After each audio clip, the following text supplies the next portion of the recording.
Hello, welcome to the National D-Day Memorials Lunchbox Lecture for today. I am John Long, the Director of Education here at the Memorial. Sarah P., my colleague, is behind the keyboard making all of the magic happen. And it's our pleasure to welcome you to this very fascinating experience we're going to have today.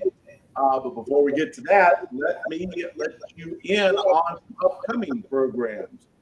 Because maybe, I'm not sure these have been announced, maybe the first anyone's heard of them. Our next Lunchbox lecture will be on October 7th, and is actually myself speaking on the 80th anniversary upcoming of the sinking of the Reuben James, a almost forgotten maritime disaster in the Atlantic, which very easily could have launched the United States into World War II 6 weeks before Pearl Harbor. So if that sounds interesting, join us on October 7th. And then also in October, our Lunchbox lecture on the 21st will branch out a little bit historically.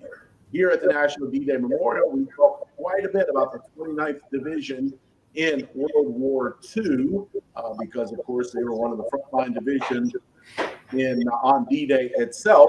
Well, on the October 21st, we will be speaking with Jimmy Kilborn, the director of the Stonewall Brigade Museum in Verona, Virginia, about the 29th Division in World War I. Long before they stormed the beaches of Normandy, the 29th Division, Blue and Gray Division, were very active in the First World War, and we'll learn a little bit about that backstory on the 21st. Also coming up in October on the 15th, if you are a homeschool family, our annual homeschool day will be on October 15th with a lot of great activities for that, and I invite you out for that. And then also a little bit early, but go ahead and get it on your calendar, November 11th, Veterans Day. We will return to our on-site commemorations after some pandemic era virtual programs in the past couple of years. We will be back on site, still live stream. So if you cannot make it to Bedford, you can still watch. But we will once again gather to honor our veterans. Our speaker will be Mitchell Yockelson, historian, who will join us for Veterans Day, and then a lot of other things going on. Dedication of our newest veterans bricks, kids on site with patriotic music. We'll honor every veteran, whether World War II or later. And so join us on November 11th for that. But our program today, again, is a fascinating one I've been looking forward to for weeks now since we set it up. We are going to have a video tour of the National Museum of the Pacific War with Reagan Grau. And let me give a quick bio for Reagan. He was born and raised in Lubbock, Texas. Always had an abiding interest in history, so I'm with you on that one, Reagan. And then after graduating from Texas Tech University, he taught English overseas before returning to the U.S. to earn his MA in history from Texas Tech. And while there, he worked on the Vietnam archive. In 2006, he moved to Fredericksburg, Texas, to serve as the archivist for the National Museum of the Pacific War, and currently serves as the Collections and Exhibits Director, where he has participated in 4 major gallery renovations at the museum during his tenure. And so my first thought was 4 major gallery renovations. You should have, gray hair or hair that's been pulled out after all that work. But congratulations on all of that progress. We're looking forward to your video tour. Reagan, welcome. Thank you. It's nice to be here. I appreciate the invitation. And let's begin with kind of an obvious question. The National Museum of the Pacific War is in Fredericksburg, Texas. It's been a while since I had middle school geography class, but I don't remember Texas being very close to the Pacific. So why are you located there? It's not close to the Pacific. We're here because Chester Nimitz was born in Fredericksburg, Texas in 1885. And as many of your World War II aficionados probably know, Nimitz was the commander of the Pacific Fleet during World War II. that's why we're here. Excellent. Miss Nimitz is It started out as Nimitz's grandfather owned and operated a hotel in Fredericksburg starting in the 1850s, shortly after the town was founded, and he operated that hotel until his death at the turn of the century. So that's the roots of Nimitz here in Fredericksburg, and the hotel is what was the hotel is now part of the museum's campus, and there's some exhibit space inside the old hotel. So it features it's mostly a biography, an exhibit featuring the biography of Admiral Nimitz.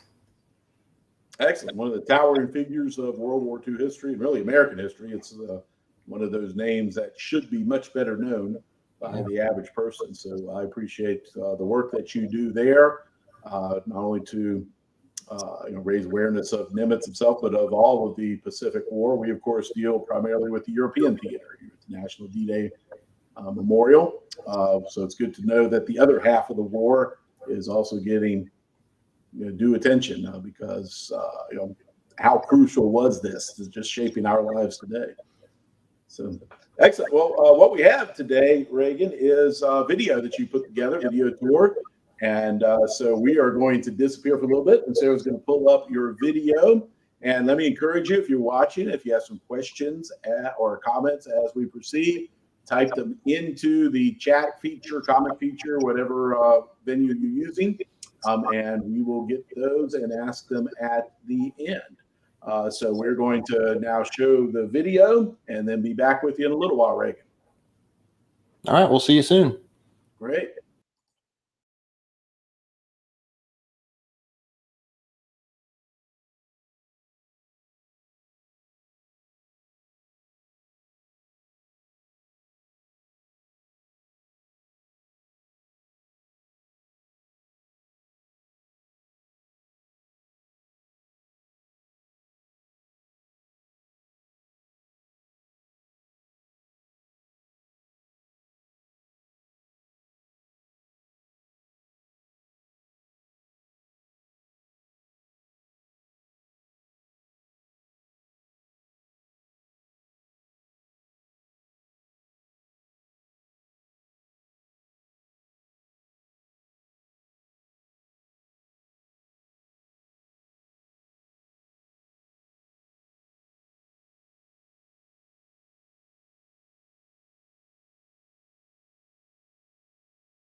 I apologize. Apparently, there have been some audio issues with some of you, and also a couple of video issues I've noticed watching.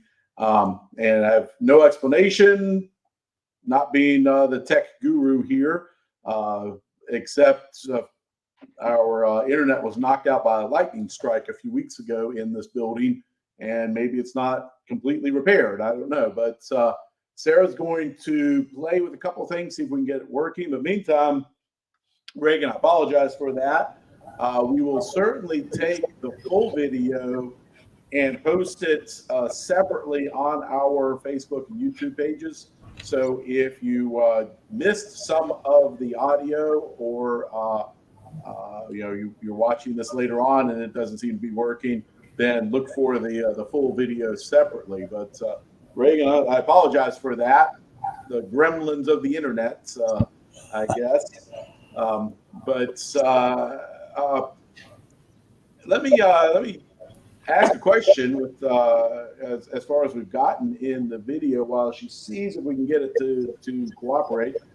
I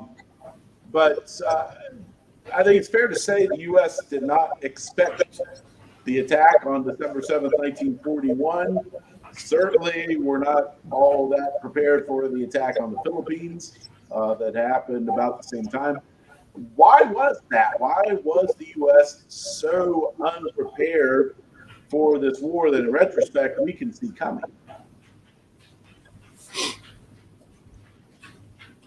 I think that there's probably lots of ways to answer that question. One way in which I think that the United States was unprepared was probably some of the trauma left over from World War I, and not really wanting to get involved in other conflicts around in other parts of the world. But there were a lot of folks that adhered to that isolationist point of view in the United States, but at the same time, there were a lot of folks that could look out onto the horizon and see it very clearly coming, especially folks in China. There was the AVG, the Flying Tigers, the American Volunteer Group. They were pilots that were basically helping the Chinese fight the Japanese in China prior to the war. And in the collection here at the museum, we've got some diaries from guys who served in the Flying Tigers. And one of the diary entries on December 8th, 1941, from one of these guys that was there in China, it's in big capital letters. It says, "War with Japan is finally here." So some folks knew it was coming, and some folks, I think arguably were glad that it finally got here so that they could really start making a more of a difference. Did the fact, well, let me ask it this way. I think it's pretty obvious we also underestimated the Japanese as a potential enemy, thinking that they really couldn't hurt us, certainly not as far away from Japan as Pearl Harbor. MacArthur, his duty in the Philippines was to build up the Philippine Army, and he had the U.S. Army in the Far East also there at his disposal, and there were folks there that were anticipating Japan making a move in the Philippines. I don't think that folks really anticipated such a large maneuver. They hit Pearl Harbor, and at the same time, Japan invaded Luzon, and at the same time they did that, they invaded the Malay Peninsula. They attacked Hong Kong, Wake Island, Guam, lots of places and lots of outposts in the Pacific, all at the same time, simultaneously. And so that came as some real surprise to a lot of players in the Pacific. And the folks, the British in Singapore, they in the Malay Peninsula, they fell back to Singapore and eventually had to surrender there. Same thing in the Philippines. So Japan met with tremendous amount of success early on in World War II, and entering into 1942 and well into 1942, they were still experiencing considerable success, and it was not a foregone conclusion at that point in time that the Allies were going to be victorious against Japan. Good point, because our fleet in the Pacific was a smoking wreck. And yeah, it was crippled, and about the only thing that we had at the time was submarines and some carriers, but the carriers were so. It's fortunate that they were at sea when Japan hit Pearl Harbor. None of the carriers were there, so Japan, though it was a great victory for them, they really just mauled a bunch of arguably obsolete battleships. But at the time, battleships, especially during the interwar period, battleships seemed to be like the pinnacle of offensive naval warfare, and the era of the battleship had just emerged early in the 20th century, and a lot of folks, especially in the U.S. Navy, and they adhered to what Mahan was thinking about the predominance of battleships, but oddly enough, the war in the Pacific was a carrier war, and so with these new weapons, the doctrine hadn't been written, and so there was a lot of experimentation and a lot of development as far as what can be done with carriers and how to use them, and the Pacific, the war in the Pacific turned out to be a carrier war and not so much a battleship, not so much a fleet on fleet fight that battleships would give you the advantage in. So, and given the ability of the United States to produce and build during, all while waging a global war, worked to our advantage to be able to build not only a ton of carriers, but a bunch of other auxiliary ships to support the carriers and support the amphibious operations that were required to get to attain victory in the Pacific. So there's a lot of ingredients at work in World War II in the Pacific that we hopefully address at this museum. I think we do a pretty good job of covering a lot of aspects, a lot of elements of the war in the Pacific, because that's our sole focus here. I should mention this caveat though. There is a gallery at the museum dedicated strictly to the war in the China-Burma India theater. Though we focus mostly on the Pacific, there is some attention paid to the CBI theater here as well. So it is not overlooked. Very good. And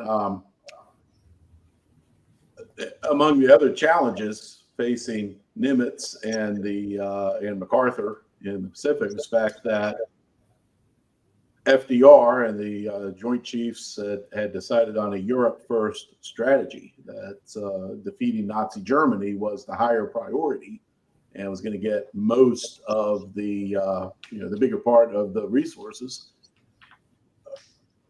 Nimitz was not a big fan of that policy, I would assume. But how did he react, and how did he then take what the president seemed to consider a secondary theater and turn it into such a great victory? John, I think the Battle of Midway woke up a lot of people, and what Nimitz was able to do prior to the Battle of Midway was he had a group of cryptographers working in a basement at Pearl Harbor who were listening to Japanese naval radio transmissions, and they were able to figure out the Japanese naval code. And prior to the battle, the Allies figured out that Midway was the target for the Japanese fleet, and there was going to be a serious move toward Midway. And you had Nimitz at Pearl Harbor listening to his cryptographers telling him, they're going to hit Midway. But he had folks in Washington saying, are you sure? Maybe it's not Midway. So, but Nimitz made the decision to trust his cryptographers. He trusted his people, and he rolled the dice at Midway and achieved a really stunning victory. And that shifted the initiative in the Pacific. And from there, Japan was no longer able to mount offensive operations. So that released a lot of pressure, I think, that was being built up as a result of the Europe First strategy, or the Europe First policy. And that kind of put Japan back on its heels a little bit, and gave the Americans and the Allies in the Pacific a little bit of breathing room, a little bit of space to develop, to rebuild the fleet, to develop some new doctrines when it comes to amphibious warfare. And so in the end, at the end of the day, I don't think the Europe First policy really had a terrible impact on what was happening in the Pacific, at least not after the Battle of Midway. Now, you could argue that what happened in the Philippines to the U.S. Army in the Far East, as a result of the Europe First policy, what happened in the Philippines, you could argue that, yeah, that was really detrimental to the Allied effort in the Pacific, the Europe First policy, if you look at it through the lens of the Philippines. Yeah, but overall, maybe it worked out. And again, if you think about the industrial capability of the United States at the time, it seemed to have worked out. No arguing with victory in the end. But I think you're right. The fact that the United States, the sleeping giant that Yamamoto described once it was awakened, it could fight a Europe First strategy, but put so much firepower in the Pacific that we are well on our way to victory. Long before the war in Europe is even finished, and that speaks volumes of the firepower that the United States was able to put together. Let's zero in a little bit. I understand you have done a lot there at the museum with oral histories and just capturing some of the stories of the average soldier, sailor, airman, Marine in the Pacific. Tell us a little bit about your oral history efforts, and do you have a favorite that you've been able to interview? The oral history program here at this museum started organically with volunteers, and without volunteers, we wouldn't have the oral history collection that we have. It was volunteers who were doing the interviews. It was volunteers who were transcribing the interviews. It's volunteers that really scheduled the interviews with veterans, and they did yeoman's work getting this up and working. And volunteers began doing that about 23 years ago. And so given that point in time where we began, the only folks left were the guys who were really young during the war. So we've got the point of view from our oral history collection is that from the ground up rather than the top down. We don't have any admirals or generals in this oral history collection. It's all privates and ensigns and lieutenants and corporals and young guys who were serving in the war. And over the course of time, we've collected about 5,100 of these oral interviews. We've got about 3,600 of these available online through the Center of Pacific War Studies, which is our archive, if you will. And those interviews, transcripts, the audio and the transcript are available online. As far as a favorite of mine, one that stands out in my mind that I can't remember the veteran's name, unfortunately, but his interview is available online. He began the war, I think, perhaps he was either in the Marines or he was in the Army, and he was captured in Bataan. So he survived the Bataan Death March. He survived captivity in the Philippines. And when the war ended, he was, of course, liberated, went elected to stay in the service. And then when Korea got started, he was called to go to the Korean War, and he got captured by the North Koreans. And he spent all of World War II, all of the Korean War, as a prisoner of war. It's about 7 or 8 years of his life as a POW in Asia. And his oral history is on file, and I wish I could remember the fellow's name so that folks could go and check it out for themselves. But we've got a lot of prisoner of war interviews in our collection, and that one is, I think, remarkable. I think that fella's experience, but that's not to say that nobody else's experience is remarkable. But we do have some very good ones in the collection that are available to researchers or whomever is interested. Excellent. That is such a resource for it really is historians, because the whole concept of oral history is relatively new. Obviously, the technology for recording is fairly new, so that there's not a similar resource for the American Revolution or the Civil War. So certainly commend you. We've done oral histories here at the National D-Day Memorial, of course, concentrating on D-Day as well. So what a great privilege it's been to be able to talk to that generation. You of course are experiencing it just as well as we are the passing of the World War II generation. I assume it's probably much more rare now that you get a World War II veteran coming by to visit. It is. And when I began working here in 2006, there were lots of World War II veterans serving as volunteers here at the museum. We had a Pearl Harbor survivor that would sit in the Pearl Harbor gallery and visit with folks that would come through, and he would tell his story to visitors. And we had another a volunteer who led docent tours that was at Guadalcanal, and but these days, we don't have any more World War II veteran volunteers at the museum, unfortunately. But while they were here, it really added to the visitor experience at this place. It really did. I tell students frequently when they come by that if you get the opportunity to talk to a World War II veteran today, absolutely take it.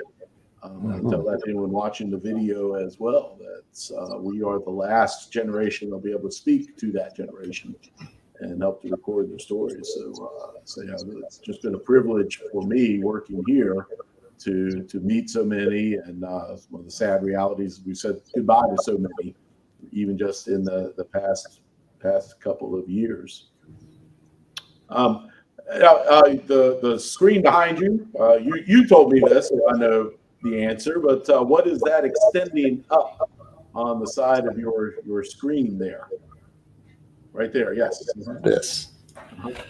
That is, we're looking at the entrance to the George H.W. Bush Gallery of the National Museum of the Pacific War here in Fredericksburg. And sitting out front of the museum entrance is the Fairwater from USS Pentaton, which is the part of the submarine that sits on top of the submarine where the conning tower is, and this is the periscope that is extending skyward that can be seen there. And the Pentaton is it's a combat veteran from the Pacific War. It's not the entire boat, but it is the Fairwater that is on display here. And not in the photograph are some other macro artifacts out front that visitors can enjoy. We've got, I don't know, lots of artillery pieces, some other guns, a mast from a destroyer, and torpedo tubes from a destroyer. So there's no shortage of material, and we were very fortunate.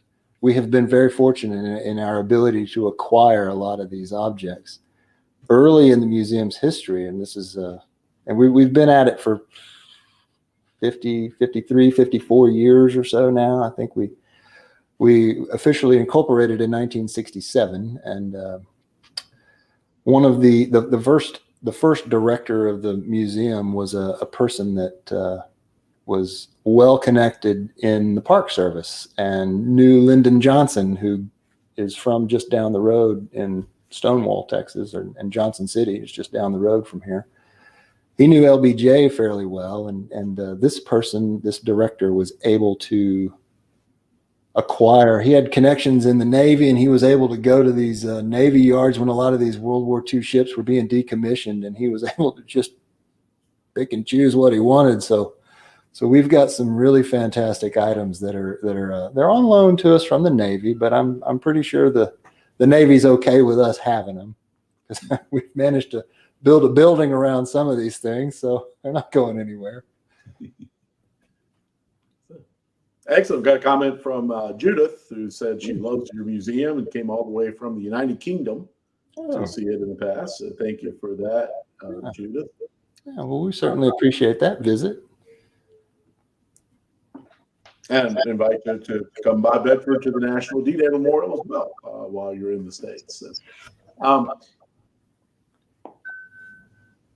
you indicated earlier, this is a question you get asked a lot, and it's always a tough one because I get the same question frequently.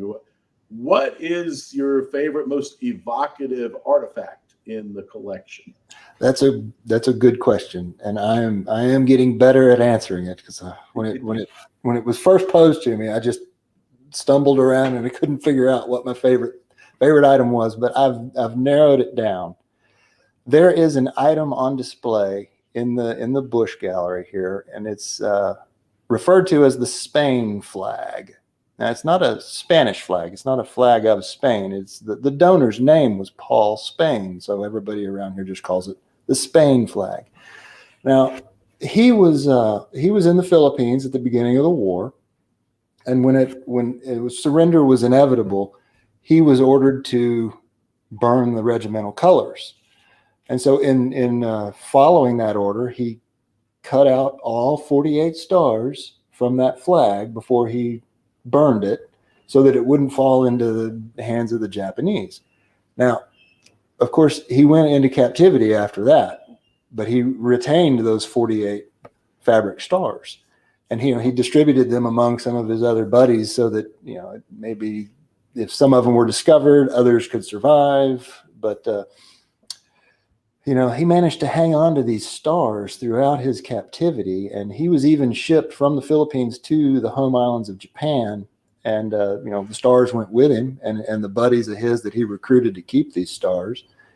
And fast forward to the end of the war, B-29s are flying over Japan, dropping supplies down to the POWs, and these guys, Paul Spain and some of his other friends, were able to acquire some of the parachute material, and they took the old stars that they had throughout captivity, and they with the parachute material that was coming from the liberators, they sewed up an American flag. It's probably, I don't know, 3 feet wide, 7 feet long. It's pretty big, and it's got 13 red and white stripes. It's got a blue field, and those 48 stars are stitched into that blue field, making an American flag.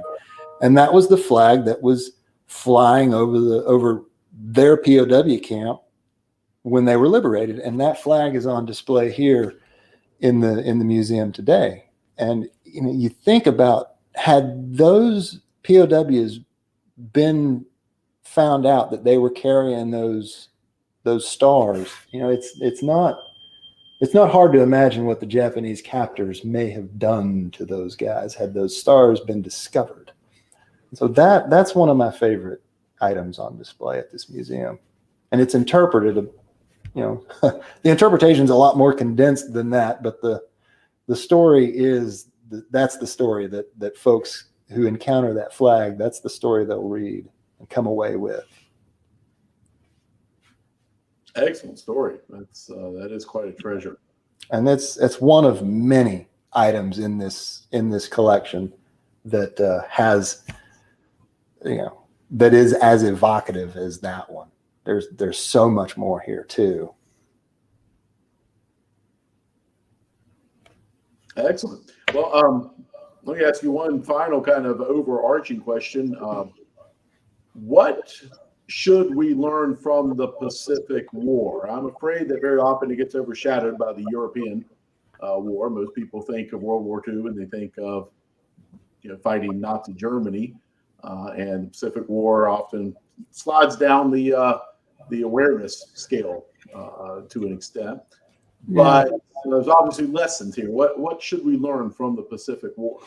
Well, one of the aspects of the war in the Pacific that I find so striking is the contrast of the nature of the war in Europe as opposed to the war in the Pacific. And if you look at the way that the Japanese conducted themselves on the battlefield as opposed to the Germans, the differences they're so stark. It seems like the war in Europe could be described as a disagreement among gentlemen compared to the no holds barred street brawl that was the Pacific. And you had it could be the Japanese could be described as fanatical back then at that point in time, and they did not surrender, and so they didn't seem to fight fair compared to what folks in the West thought of as a fair fight. They didn't seem to experience that in Japan. So the nature of the fighting, it seems like it's two totally different wars, just based on the nature of the fighting. And something else that folks ought to come away with from the war in the Pacific is just the immensity of the geography involved and the logistics involved in transporting men and material across those vast expanses, and what that must have looked like, and how that had to have been done, and how that got accomplished. And that is another element that's differentiates it from the war in Europe, I think, as well. But